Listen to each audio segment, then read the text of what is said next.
Hello hello hello guys. Welcome back to the doctor साहब्स diary. आज हम start करने वाले हैं ईसीजी की कंप्लीट मास्टर क्लास। ईसीजी यानी इलेक्ट्रोकार्डियोग्राम मेडिसिन का सबसे इम्पोर्टेंट इन्वेस्टिगेशन में से एक है। चाहे इमरजेंसी डिपार्टमेंट हो, आईसीयू हो, ओपीडी हो या जीपी प्रैक्टिस, ईसीजी इंटरप्रिटेशन एक इसेंशियल स्किल है। लेकिन बहुत से स्टूडेंट्स और डॉक्टर्स ईसीजी देखकर कंफ्यूज हो जाते हैं। पी वेव क्या रिप्रेजेंट करती है, एसटी एलिवेशन कब डेंजरस होती है, एक्सिस कैसे कैलकुलेट करते हैं और ईसीजी को सिस्टमेटिकली कैसे रीड करते हैं। इस लेक्चर में हम ईसीजी को बिल्कुल बेसिक से एडवांस लेवल तक समझेंगे। तो अगर आप सीरियसली ईसीजी सीखना चाहते हो तो लाइक बटन दबाओ, चैनल सब्सक्राइब करो और चलो शुरू करते हैं। पहला सवाल, ईसीजी होता क्या है? दोस्तों, ईसीजी का फुल फॉर्म है इलेक्ट्रोकार्डियोग्राम। कुछ लोग इसे ईकेजी भी कहते हैं, जो एक्चुअली जर्मन वर्ड इलेक्ट्रोकार्डियोग्राम से आया है, लेकिन क्लिनिकल प्रैक्टिस में दोनों एक ही चीज़ है। अब समझे ये काम कैसे करता है। हमारे हार्ट की मसल जब कॉन्ट्रैक्ट करती है, यानी जब हार्ट बीट करता है, तो उस प्रोसेस में इलेक्ट्रिकल सिग्नल्स जनरेट होते हैं। ये सिग्नल्स बहुत वीक होते हैं, लेकिन बॉडी के अंदर से गुजर के हमारे स्किन तक पहुंच जाते हैं। जब हम पेशेंट के हाथों, पाँव और चेस्ट पर मेटालिक इलेक्ट्रोड्स लगाते हैं, तो ये इलेक्ट्रोड्स उस इलेक्ट्रिकल एक्टिविटी को डिटेक्ट करते हैं। ये सिग्नल्स एक मशीन में जाते हैं जिसे इलेक्ट्रोकार्डियोग्राफ कहते हैं, जो उन्हें एम्पलीफाई करके एक ग्राफ की शक्ल में रिकॉर्ड करता है। इस ग्राफ को ही हम ईसीजी कहते हैं। और इस ग्राफ में हम क्या देखते हैं?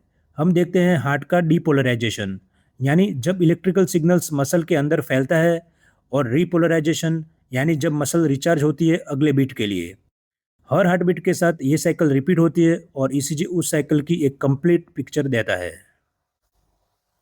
अब सवाल आता है कि ईसीजी इतना इम्पोर्टेंट क्यों है।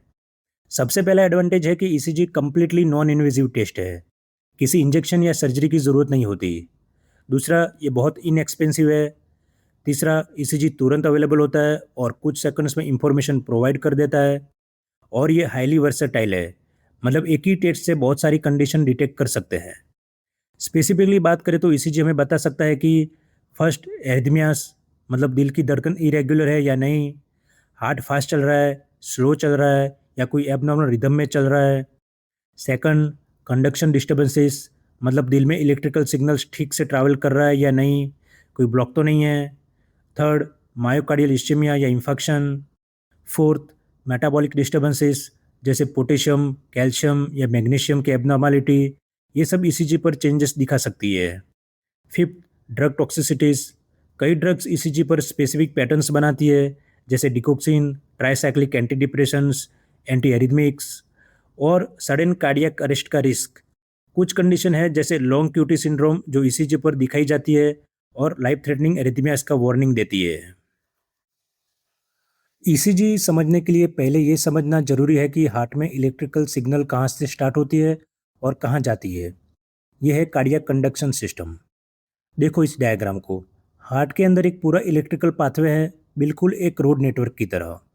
स्टेशन नंबर 1 है एसए नोड, यानी साइनो एट्रियल नोड। ये होता है राइट एट्रियम में ऊपर की तरफ। ये दिल का नेचुरल पेसमेकर है, मतलब ये खुद ब खुद इलेक्ट्रिकल सिग्नल जनरेट करता है।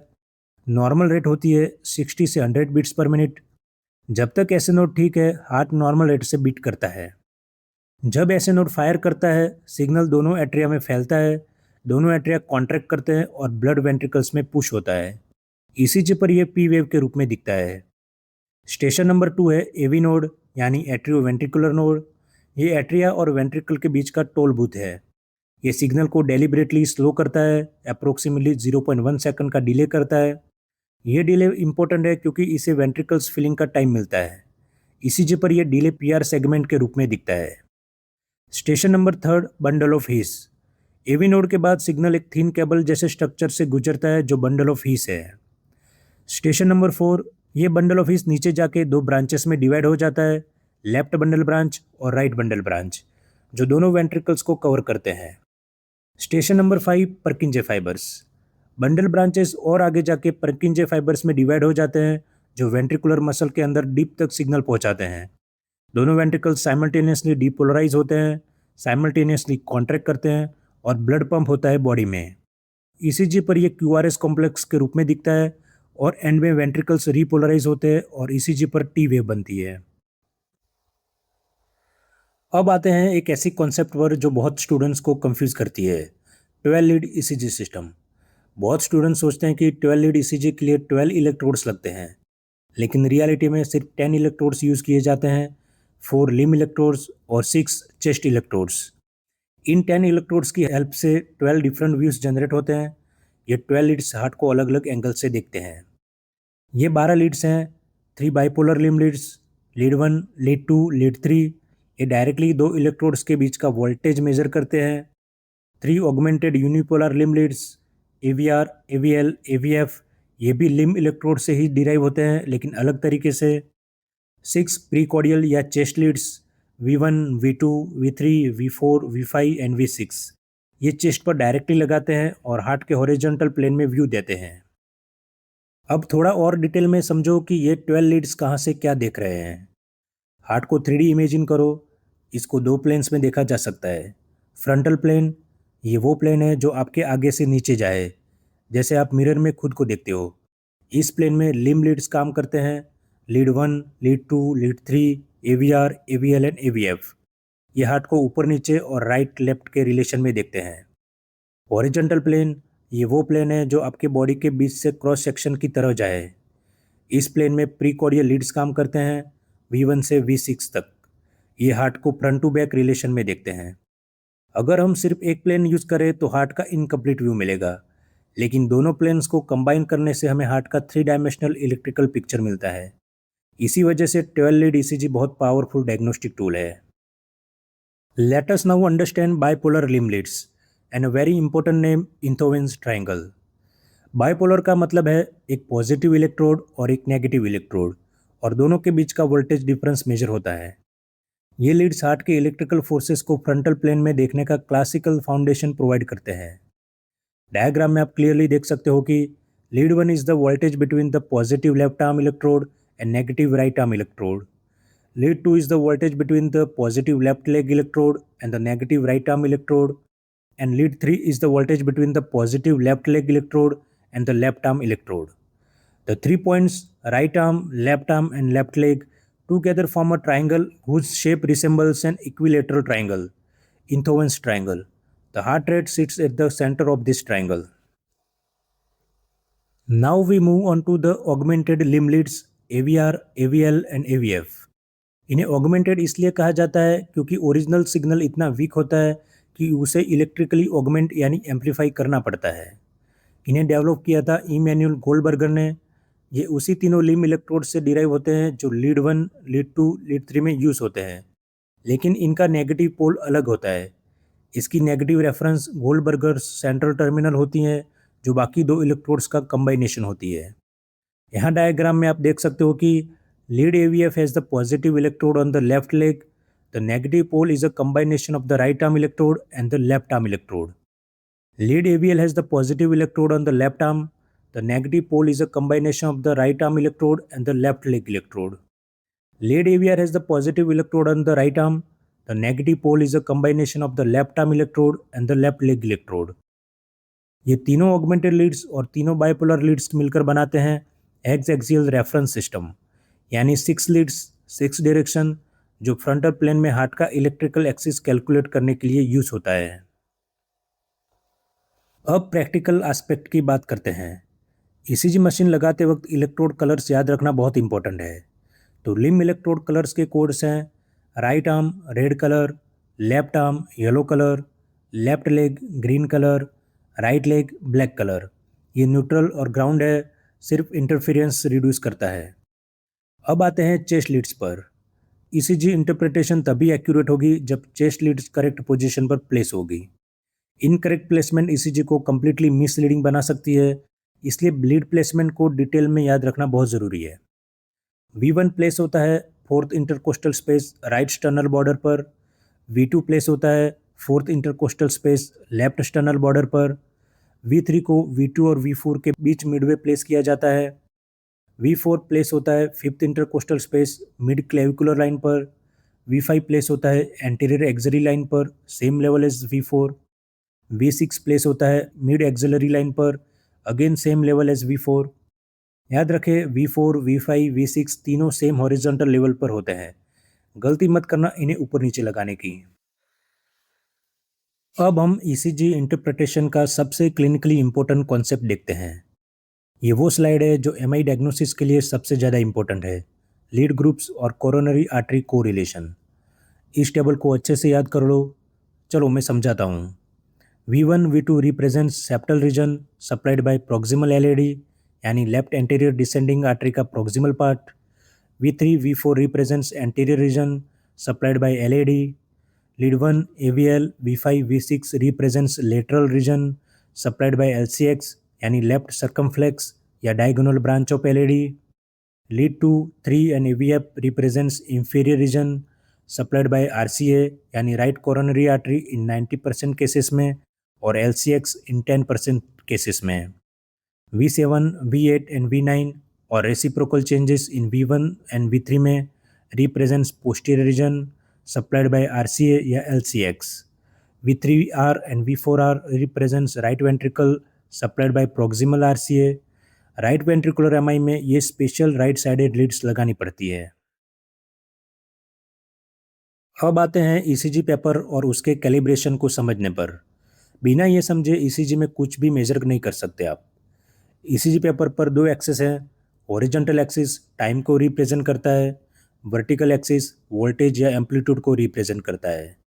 मतलब अगर हम किसी वेव की विड्थ मेजर कर रहे हैं तो हम टाइम मेजर कर रहे हैं, और अगर हम वेव की हाइट मेजर कर रहे हैं तो हम इलेक्ट्रिकल वोल्टेज मेजर कर रहे हैं।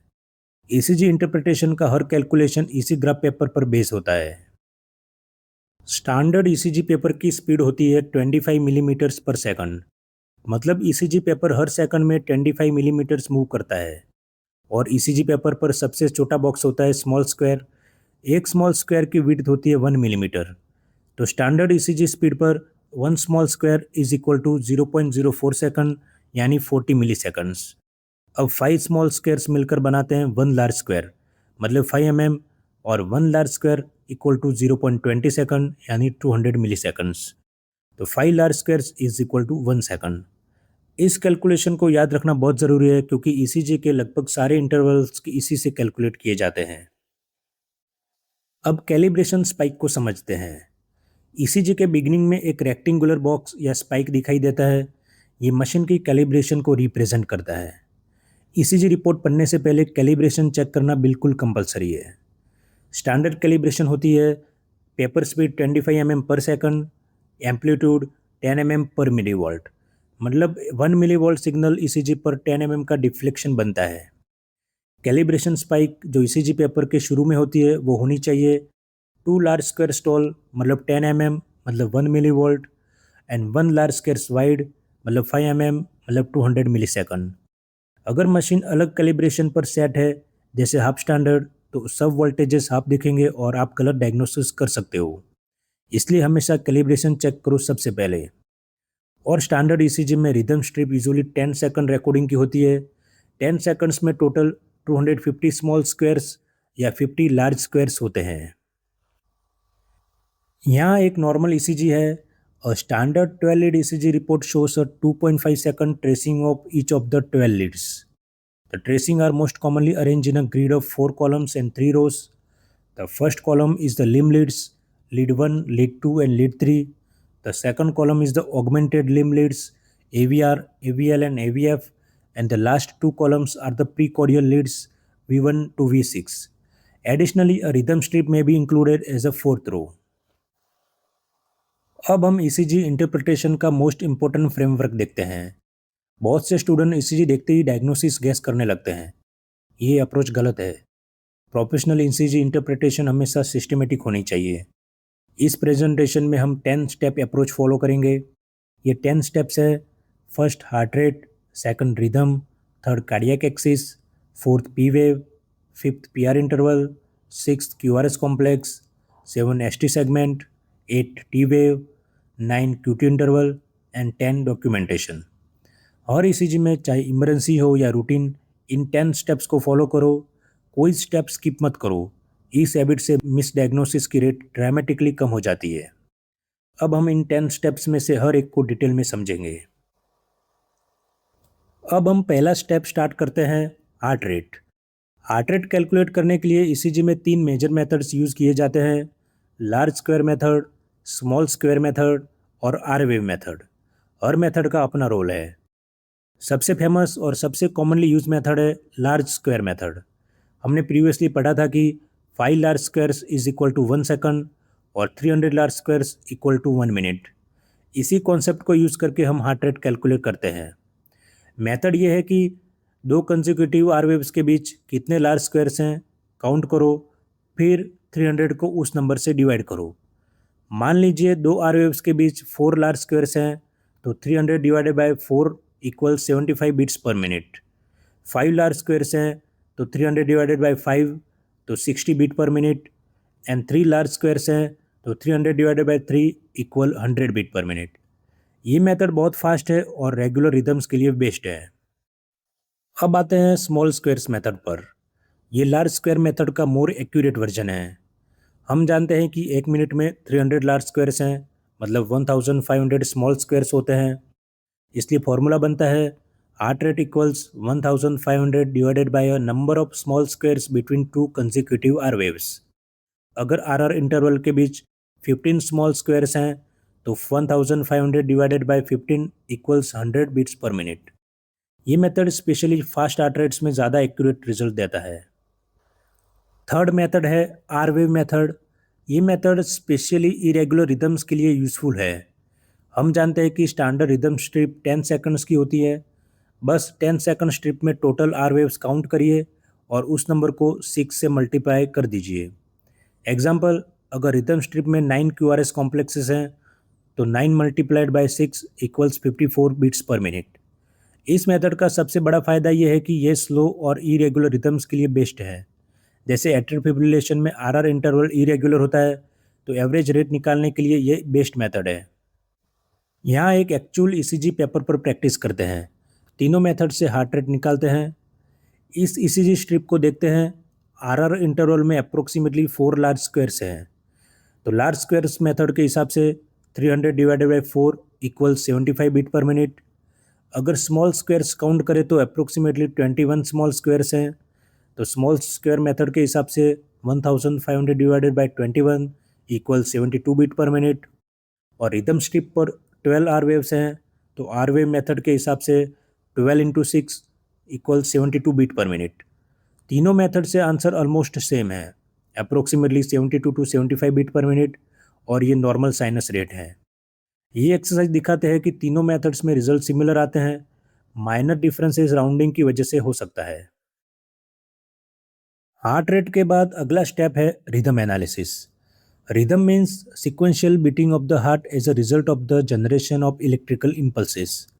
इसका मतलब है कि इलेक्ट्रिकल इम्पल्सेस कहाँ से जनरेट हो रहे हैं, रेगुलर हैं, इरेगुलर हैं, और इम्पल्स ओरिजिनेट कहाँ से हो रहा है। रिदम एनालाइज करने के लिए हम रिदम स्ट्रिप देखते हैं, जो यूजुअली लीड टू की 10 सेकंड रिकॉर्डिंग होती है। तो उसमें सबसे पहले आर इंटरवल को देखेंगे। क्या हर क्यूआरएस कॉम्प्लेक्स इक्वल डिस्टेंस पर आ रहा है या इंटरवल्स कंटिन्यूसली चेंज हो रहा है। यह ऑब्जर्वेशन रिदम डायग्नोसिस का फर्स्ट स्टेप है। फिर पी वेव्स को इवैल्यूएट कीजिए। क्या हर क्यूआरएस से पहले पी वेव है, क्या पी वेव्स नॉर्मल मॉर्फोलॉजी की है। इन सवालों के आंसर्स रिदम डायग्नोसिस में हेल्प करते हैं। सबसे पहले नॉर्मल साइनस रिदम को समझते हैं। नॉर्मल साइनस रिदम डायग्नोस करने के लिए कुछ क्राइटेरिया होते हैं। फर्स्ट क्राइटेरिया है पी वेव्स लीड टू में अपराइट होनी चाहिए।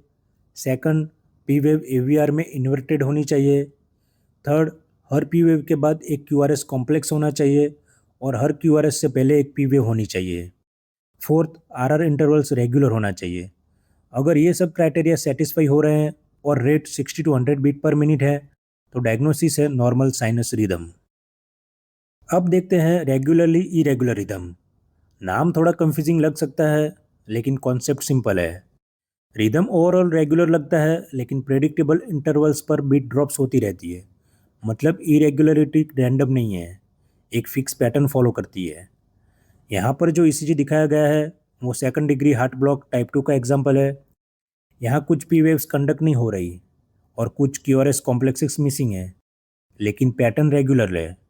इसीलिए इसे रेगुलरली इरेगुलर रिदम कहते हैं। अब आते हैं ईसीजी इंटरप्रिटेशन का सबसे फेमस रिदम पर, इरेगुलरली इरेगुलर रिदम, ये सबसे क्योटिक पैटर्न है। इसमें कोई प्रेडिक्टेबल पैटर्न नहीं होती, कोई पी वेव्स विजिबल नहीं होती और आरआर इंटरवल्स कंप्लीटली रैंडम होते हैं। इसका क्लासिकल एग्जांपल है एट्रियल फिब्रिलेशन। एट्रियल फिब्रिलेशन में एट्रिया एक ऑर्गेनाइज फैशन में डीपोलराइज नहीं करता, इंस्टेड लाखों छोटे इलेक्ट्रिकल इंपल्सेस साइमल्टेनियसली फायर कर रहे होते हैं। इसलिए कोई डिस्टिंक्ट पी वेव नहीं होती, सिर्फ इरेगुलर फिब्रिलेटरी बेसलाइन है। आरआर इंटरवल्स कंप्लीटली इरेगुलर होते हैं एंड क्यूआरएस नैरो हो जाते हैं। दूसरा एग्जांपल है मल्टीफोकल एट्रियल टेकिकार्डिया। इसमें पी वेव्स तो है लेकिन अलग अलग शेप्स की, मतलब सिग्नल अलग अलग जगहों से आ रहा है। अब हम ईसीजी इंटरप्रिटेशन के थर्ड मेजर स्टेप्स पर पहुंच चुके हैं, कार्डियक एक्सिस। ये ईसीजी का वो टॉपिक है जिसे बहुत स्टूडेंट्स डरते हैं, एक्सिस के नाम से ही कंफ्यूजन शुरू हो जाती है।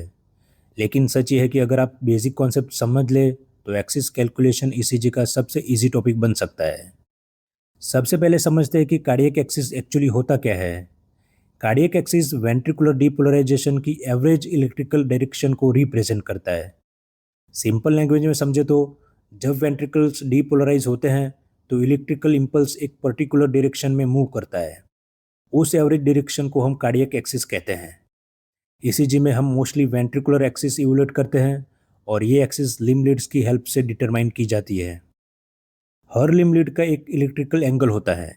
Lead 1 at 0 degree, lead 2 at +60 degree, lead 3 at +120 degree, AVL at -30 degree, AVF at +90 degree, AVR at -150 degree.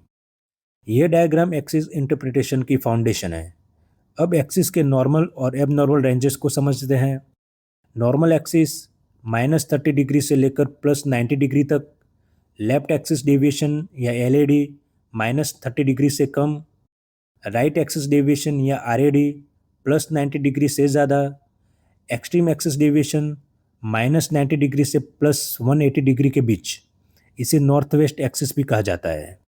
Exam में सबसे इंपॉर्टेंट बात है नॉर्मल एक्सिस की रेंज याद रखना। सबसे पहले समझते हैं क्वाड्रेंट मेथड को। ये ईसीजी एक्सिस कैलकुलेट करने का फास्टेस्ट बेड साइड मेथड है। इस मेथड में सिर्फ दो लीड्स देखी जाती हैं, लीड 1 और लीड AVF। सबसे पहले दोनों लीड्स में क्यूआरएस कॉम्प्लेक्स देखो और डिटरमाइन करो। पॉजिटिव है means R wave more than S wave, negative है means R wave less than S wave, या आइसो इलेक्ट्रिक है means R equal to S wave. सिर्फ 1 मिनट लगता है एक्सिस एस्टिमेट करने में इस मेथड से। Let's see the example. Positive QRS in lead 1 puts the axis in roughly the same direction as lead 1, and positive QRS in lead AVF similarly aligns the axis with the lead AVF. Combining both colored areas, the quadrant of overlap determines the axis. So if lead 1 and AVF are both positive, the axis is between 0 and 90 degree.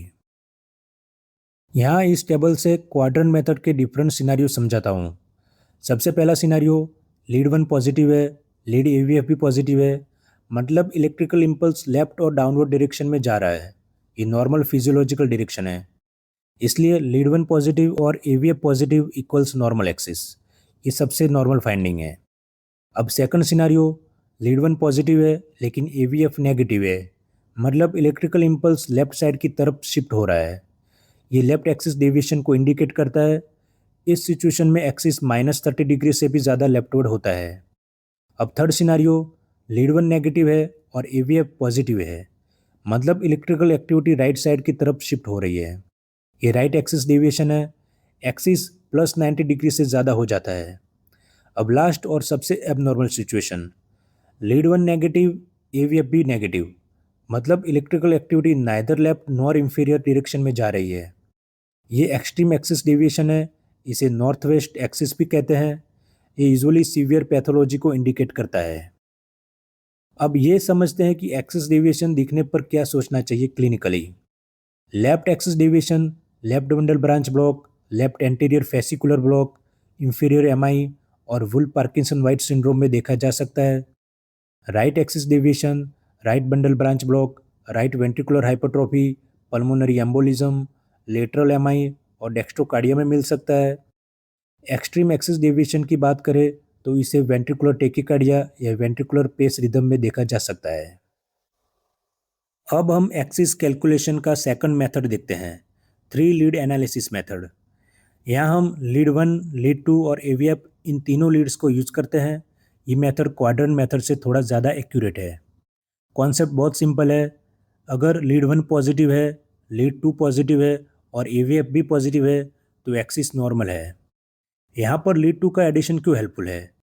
क्योंकि physiological LED 0 to -30 degree और pathological LED -30 to -90 degree में distribute करना important है। इस वाले example में देखो, lead 1 QRS positive है, लीड 2 भी पॉजिटिव है, एवीएफ नेगेटिव है। पाई चार्ट्स में ओवरलैप एरिया 0 डिग्री टू -30 डिग्री के बीच है और रेड एरो वहाँ पॉइंट कर रहा है। ये फिजियोलॉजिकल लेफ्ट एक्सिस डिविएशन है। नॉर्मल वेरिएंट हो सकता है, स्पेशली टॉल लीन इंडिविजुअल्स में। अब इस वाले एग्जाम्पल में लीड 1 पॉजिटिव है, लीड 2 नेगेटिव है। ये इंपॉर्टेंट चेंज है और एवीएफ भी नेगेटिव है। अब पाई चार्ट्स का ओवरलैप एरिया -30 डिग्री से -90 डिग्री में शिफ्ट हो गया है। Arrow clearly left upward direction में है। ये पैथोलॉजिकल एलईडी है। तो सिर्फ लीड 2 की पॉजिटिविटी या नेगेटिविटी एक इम्पोर्टेंट डिस्टिंग्विशिंग फैक्टर है।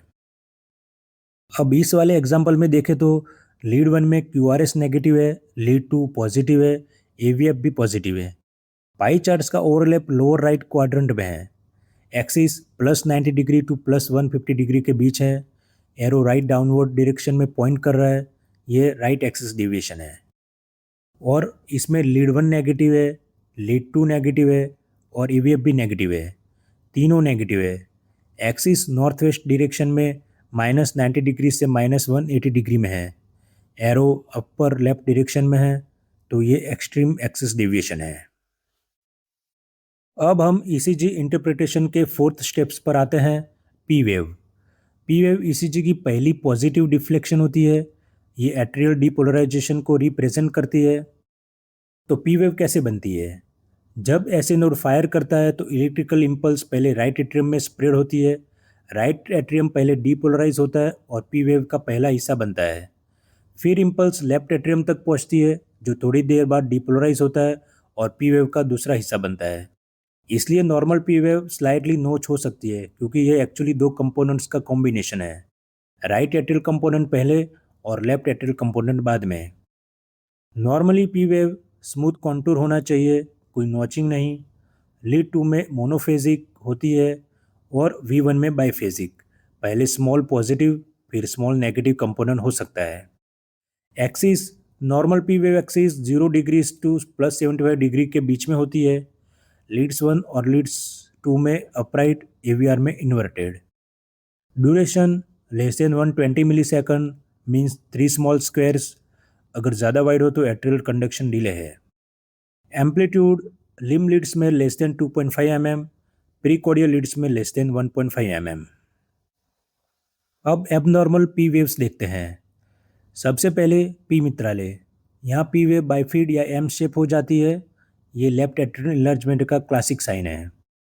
अब देखते हैं पी पल्मोनल। यहाँ पी वेव्स टॉल और पीक होती है। ये राइट एट्रियल इन्लार्जमेंट को सजेस्ट करता है। अगर पी वेव इन्वर्टेड हो जाए तो इम्पल्स ऐसे नोड से ओरिजिनेट नहीं हो रहा। ये एक्टोपिक एट्रियल रिदम या जंक्शनल रिदम को इंडिकेट कर सकता है। Variable P wave morphology generally multifocal atrial tachycardia में देखी जा सकती है। नेक्स्ट स्टेप है PR interval. PR interval start होता है पी वेव के बिगिनिंग से और एंड होता है क्यूआरएस कॉम्प्लेक्स के स्टार्ट पर। पीआर इंटरवल उस टोटल टाइम को रिप्रेजेंट करता है जो ऐसे नोड से इम्पल्स को एवी नोड तक ट्रैवल करने में, एवी नोड में डिले होने में और बंडल ऑफ हीट्स तक पहुंचने में लगती है। इसका सबसे बड़ा कंपोनेंट एवी नोडल डिले है। नॉर्मल पीआर इंटरवल 0.12 से 0.20 सेकंड्स होता है, यानी 3 से 5 स्मॉल बॉक्सेस। ये हार्ट रेट के साथ थोड़ा वेरी करता है। फास्टर हार्ट रेट पर पीआर थोड़ा शॉर्टर हो सकता है। PR interval normally iso electric होती है। अगर पीआर इंटरवल प्रोलॉन्ग हो जाए, मतलब 200 मिली सेकंड से ज़्यादा हो जाए, तो हार्ट ब्लॉक कंसिडर करना चाहिए, most commonly first degree AV block. अगर पीआर इंटरवल शॉर्ट हो, लेस देन 120 मिली सेकंड्स, तो प्री एक्साइटेशन सिंड्रोम्स कंसिडर करना चाहिए और सबसे फेमस एग्जांपल है वुल पार्किंसन वाइट सिंड्रोम। अब आप इस ईसीजी स्ट्रिप में देख सकते हो कि पी वेव के एंड और क्यूआरएस के स्टार्ट के बीच का गैप एक लार्ज स्क्वायर से ज़्यादा है, यानी मोर देन 200 मिलीसेकंड। ये फर्स्ट डिग्री हार्ट ब्लॉक है। इस वाले ईसीजी में पी वेव के बाद बहुत जल्दी क्यूआरएस आ जाता है, 3 स्मॉल स्क्वायर से भी कम। अगर इसके साथ क्यूआरएस में डेल्टा वेव भी दिखती है तो ये वोल्ड पार्किंसन वाइट सिंड्रोम है। अब नेक्स्ट स्टेप्स है QRS complex. QRS complex ventricular depolarization को रिप्रेजेंट करता है, जब बोथ वेंट्रिकल्स का इलेक्ट्रिकल एक्टिवेशन होता है, और ये वेंट्रिकुलर कॉन्ट्रैक्शन से जस्ट पहले ही अपीयर होता है। क्यूआरएस कॉम्प्लेक्स के की पॉइंट्स देखते हैं। Normal duration less than 120 milliseconds और 3 small squares. Normal polarity by lead, positive in lead 1, AVL, V5, V6 और lead 2, lead 3 and AVF।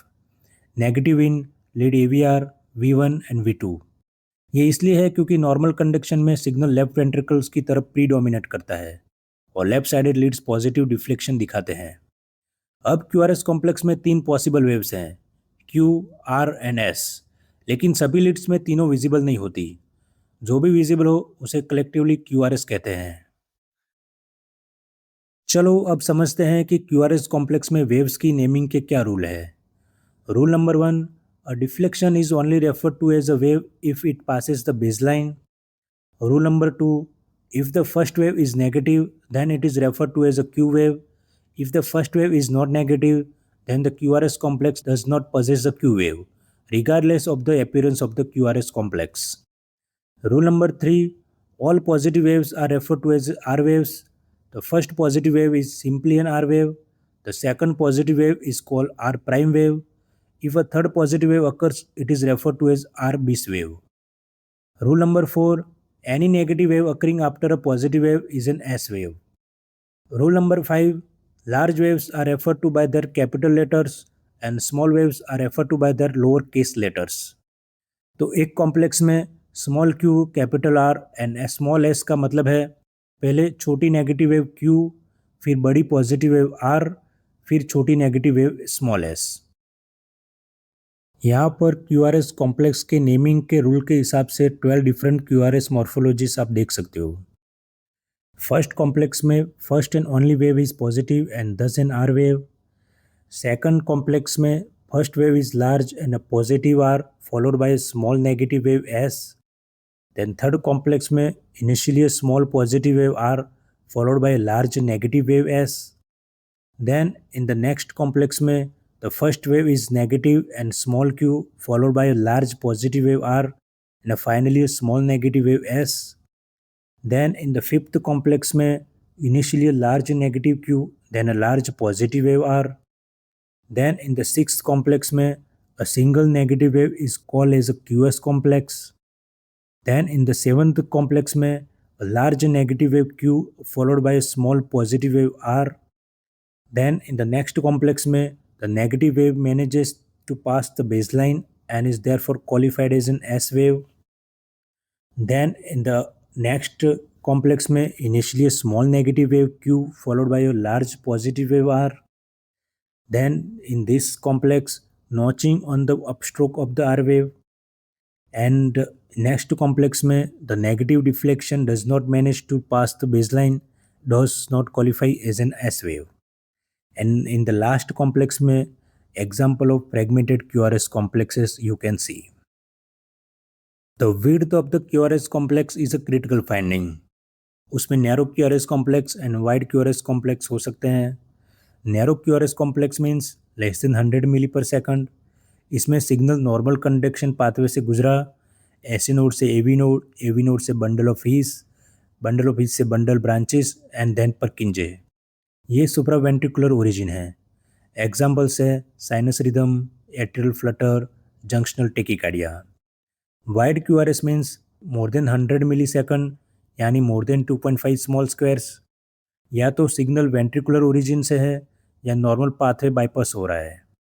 Causes bundle branch block, hyperkalaemia, Wolff Parkinson White syndrome, ventricular pacing, hypothermia and ventricular tachycardia. एक important rule, wide complex tachycardia equals ventricular tachycardia until proven otherwise. The amplitude of the QRS complex is also clinically important.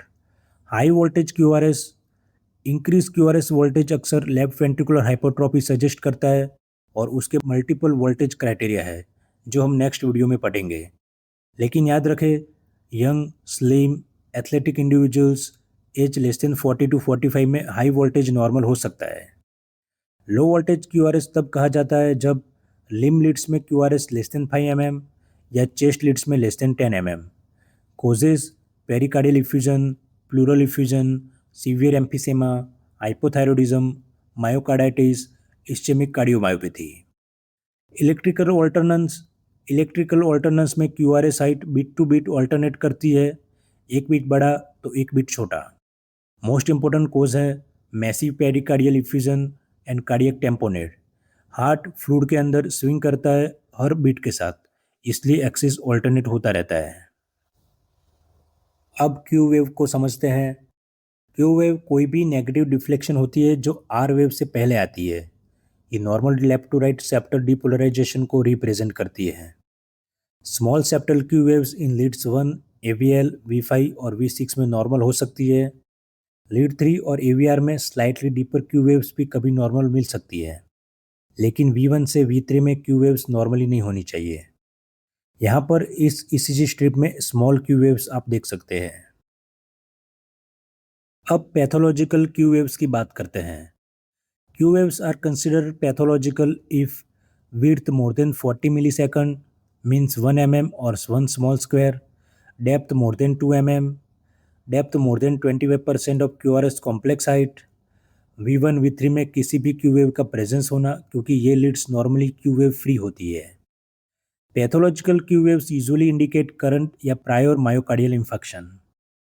और एक important negative finding, V5 V6 में septal Q waves का absent होना, ये normal नहीं है। इसकी most common वजह LBB है, जिसमें नॉर्मल सेप्टल डीपोलराइजेशन रिवर्स हो जाती है। अब आर वेव को देखते हैं। आर वेव पी वेव के बाद पहली अपवर्ड डिफ्लेक्शन होता है और अर्ली वेंट्रिकुलर डीपोलराइजेशन को रिप्रेजेंट करता है। पहले नॉर्मल आर वेव प्रोग्रेशन को समझते हैं। नॉर्मल ईसीजी में लीड V1 में यूजुअली RS टाइप कॉम्प्लेक्स दिखाई देता है।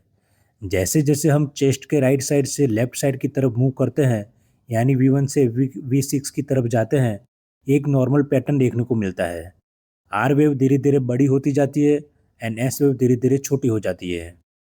अब अगर हम लीड्स V5 और V6 को देखें तो यहाँ आमतौर पर QR टाइप कॉम्प्लेक्स मिलता है। इंटरेस्टिंग बात यह है कि कई बार V5 में आर वेव की हाइट V6 से ज़्यादा होती है। इसका रीज़न लंग्स का अटेन्यूएशन इफेक्ट होता है, जो इलेक्ट्रिकल सिग्नल्स को थोड़ा कम कर देता है। अब आते हैं एक बहुत इंपॉर्टेंट कॉन्सेप्ट पर, ट्रांजिशन जोन। चेस्ट लीड्स में एक ऐसा पॉइंट आता है, जनरली V3 या V4 के आसपास, जहां QRS कॉम्प्लेक्स नेगेटिव से पॉजिटिव डोमिनेंट बनना शुरू हो जाता है। यानी इस पॉइंट से पहले एस वेव ज़्यादा बड़ी होती है और इस पॉइंट के बाद आर वेव ज़्यादा बड़ी हो जाती है। जब RS रेशियो 1 से ज़्यादा हो जाता है तो हम कहते हैं कि ट्रांजिशन हो चुकी है। इस एरिया को ही ट्रांजिशन जोन कहते हैं और इस प्रोसेस को नॉर्मल आर वेव प्रोग्रेशन कहा जाता है। अब आर वेव की एबनॉर्मलिटीज़ को देखते हैं। Abnormality 1, dominant R wave in V1। Normally V1 में RS पैटर्न होना चाहिए।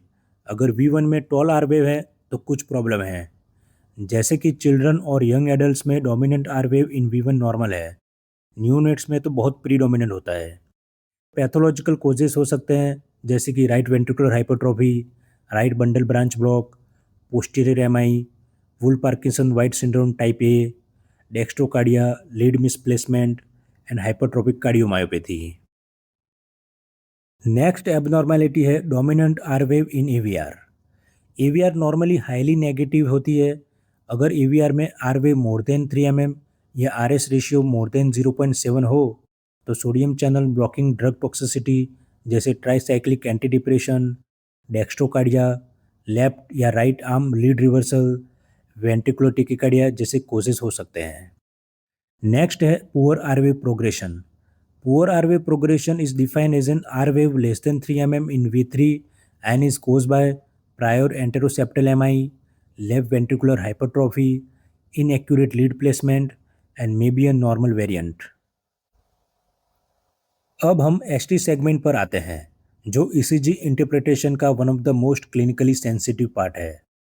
एसटी सेगमेंट एस वेव के एंड यानी जे पॉइंट और टी वेव के बिगिनिंग के बीच का फ्लैट आइसो इलेक्ट्रिक सेगमेंट होता है।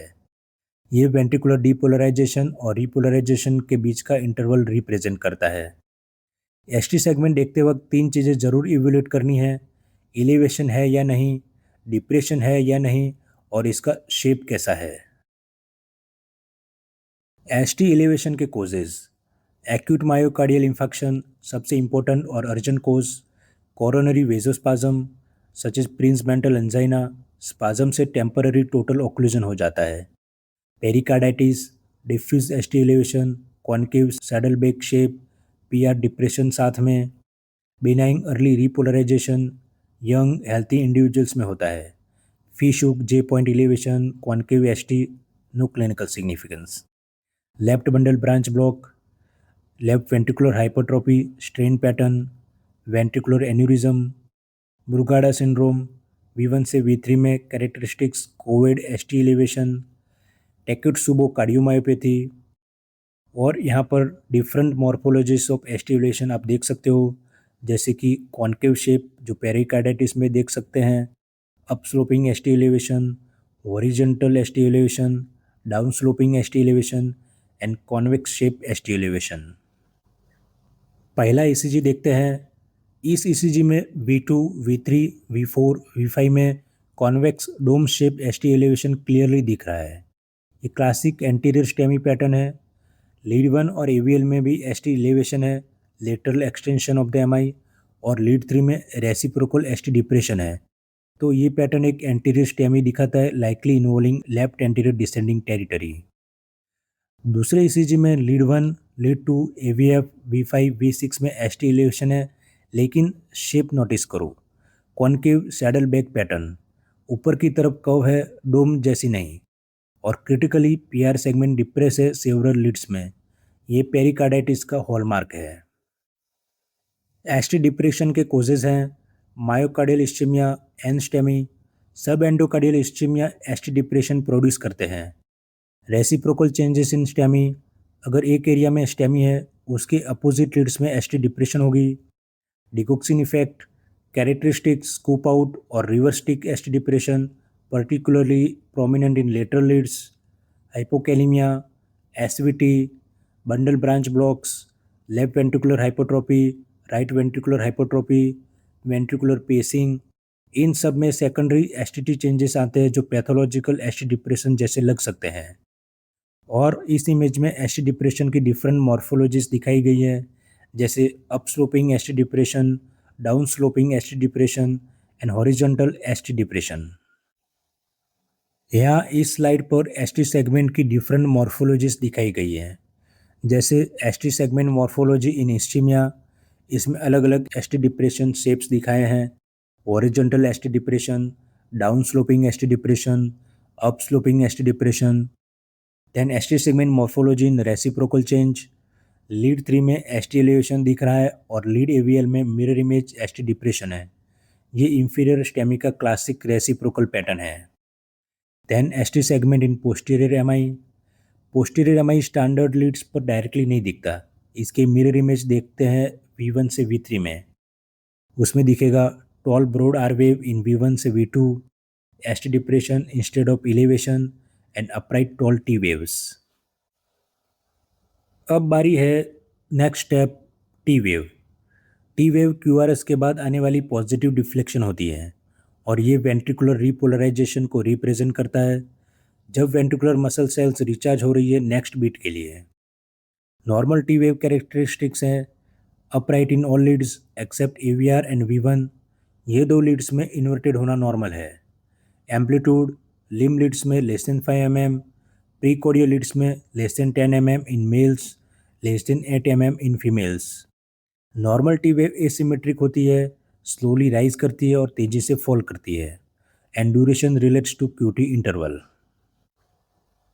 अब टी वेव एबनॉर्मलिटीज़ कौन कौन सी है? First, peak T waves.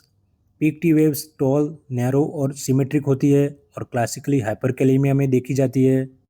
Second, hyper acute T waves.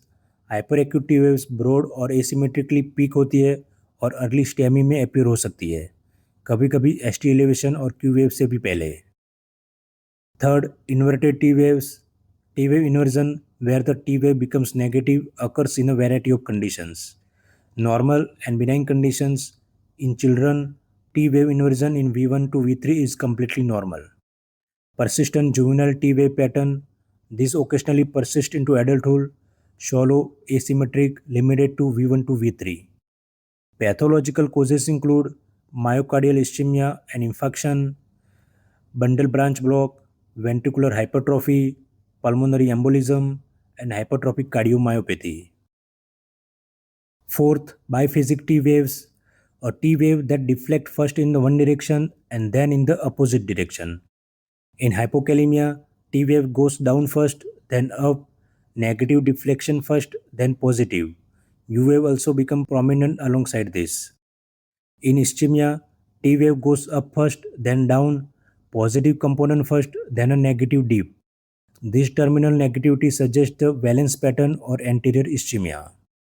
Fifth, camel hump T waves. ये एक्चुअली दो अलग अलग सिचुएशंस है। पहला, prominent you waves T waves के साथ फ्यूज हो जाते हैं सीवियर हाइपोकैलेमिया में। टी वेव के बाद एक एक्स्ट्रा हम्प दिखता है जो यू वेव है, लेकिन टी वेव के साथ मर्ज हुआ लगता है। दूसरा, hidden P waves T wave में इम्बेड हो जाते हैं फास्ट हार्ट रेट पर या हार्ट ब्लॉक में जब पी वेव टी वेव के अंदर छुप जाता है। Next, flatten T waves. Flatten T waves non specific finding है, लेकिन कंप्लीटली इग्नोर नहीं करनी चाहिए। अगर ये डायनेमिक है या कॉन्टिग्यूस लीड्स में है तो इस्चीमिया का सस्पिशन हो सकता है। अगर जनरलाइज है तो electrolyte disturbance, particularly hypokalemia consider करना चाहिए।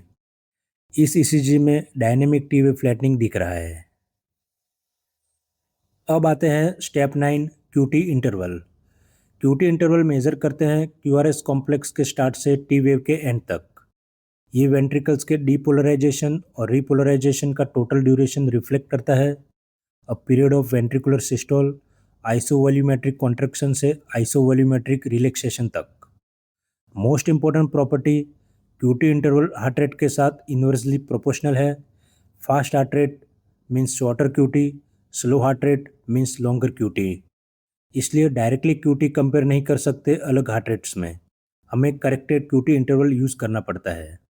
Normal QT interval approximately 360 to 400 millisecond या 9 to 11 small squares.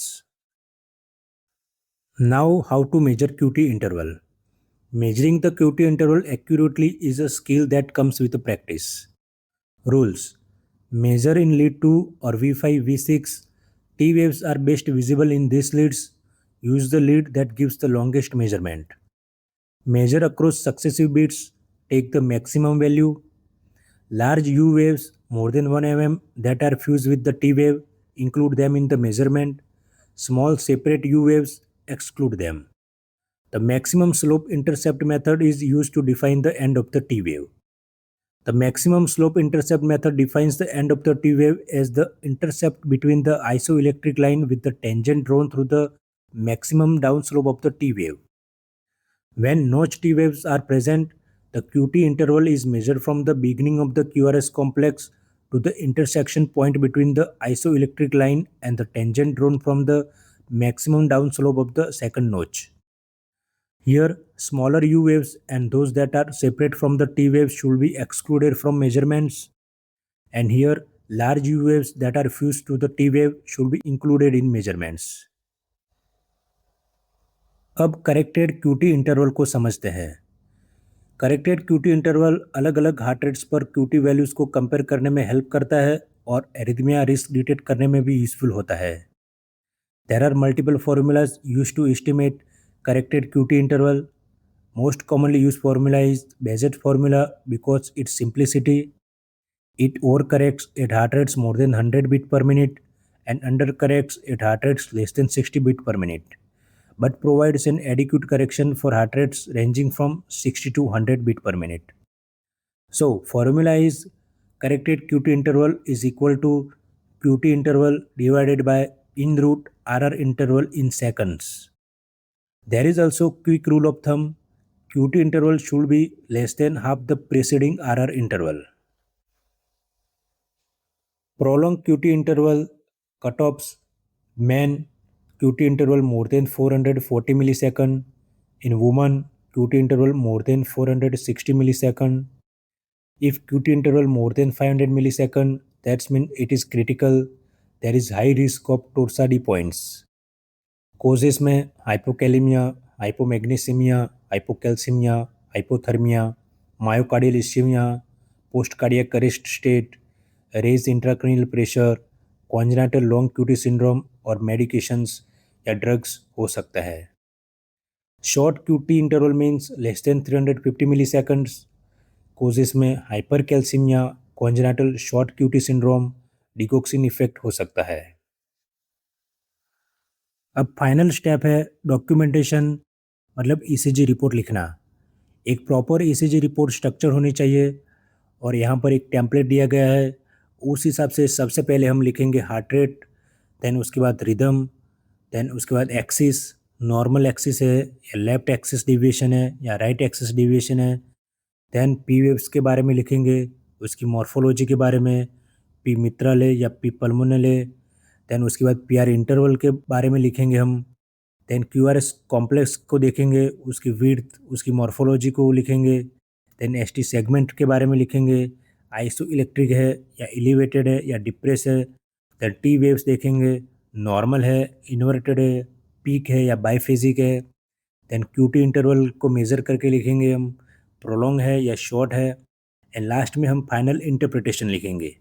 Final interpretation हम इस तरह लिख सकते हैं जैसे कि sinus rhythm 878 beat per minute, normal axis, anterior STEMI and reciprocal inferior ST depression in leads 2, leads 3 and aVF.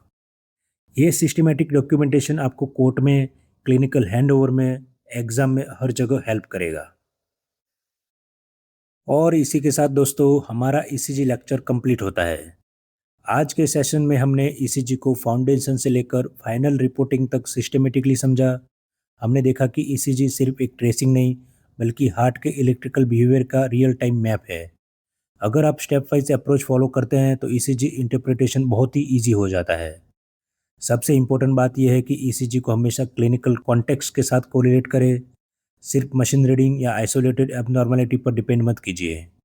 Pattern देखिए, लीड डिस्ट्रीब्यूशन देखिए, इंटरवल्स मेजर कीजिए और फिर फाइनल इंटरप्रिटेशन दीजिए। अगर ये लेक्चर आपको हेल्पफुल लगा तो लाइक ज़रूर करो, शेयर करो अपने बैचमेट्स के साथ और सब्सक्राइब करो चैनल को ताकि अगले लेक्चर मिस ना हो। Bundle branch blocks, arrhythmias, ACS और बहुत कुछ आने वाला है। Thank you.